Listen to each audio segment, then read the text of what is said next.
Hi friends, welcome to Reshma kitchen. ఈరోజు recipe వచ్చేసి అంటే ఆలూ బజ్జీ అండి. ఈ ఆలూ బజ్జీని ఎలా తయారు చేయాలో నేర్చుకుందామా. దానికి కావాల్సిన పదార్థాలంటే ఒక బౌల్ తీసుకోవాలి. ఒక బౌల్ తీసుకుని దాంట్లో ఒక కప్పు శనగపిండి, 1 స్పూన్ కారం, రుచికి సరిపడు ఉప్పు, 1 స్పూన్ ధనియా పౌడర్, చిటికెడు పసుపు, అలాగే సన్నగా కట్ చేసుకున్న కొత్తిమీర,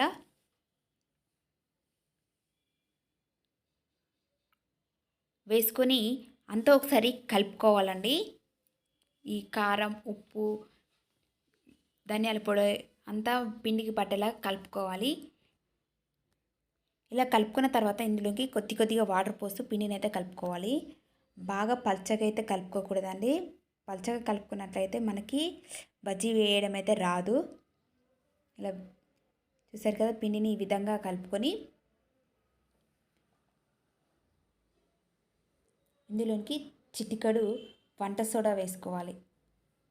వంట సోడా వేసుకొని మరొకసారి కలుపుకోవాలండి. కలుపుకొని దీనిని ఒక 5 నిమిషాల పాటు అయితే దీన్ని పక్కన పెట్టుకోవాలి. అంతలో అంటే ఒక ఆలుగడ్డ తీసుకున్నానండి. దీని పై చెక్కు మొత్తం తీసివేసి దీనిని రౌండ్గా కట్ చేసుకున్నాను. చాలా పెద్దది తీసుకున్నాను, కొంచెం పెద్ద ఆలుగడ్డని తీసుకున్నానండి. ఇవైతే సన్నగా కట్ చేసుకోవాలండి. మనం మళ్ళీ డీప్ ఫ్రై చేసేటప్పుడు అయితే మధ్యలో ఉడకవి. తర్వాత ఆలుకు మొత్తం బాగా పిండి పట్టించాలి.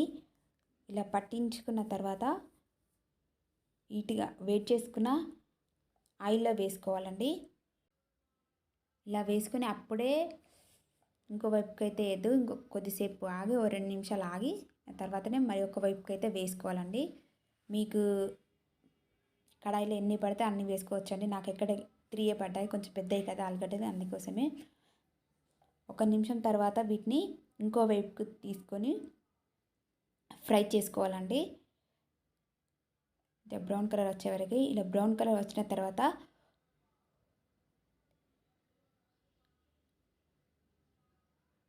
ఒక ప్లేట్లో తీసుకొని వేసుకోవాలి.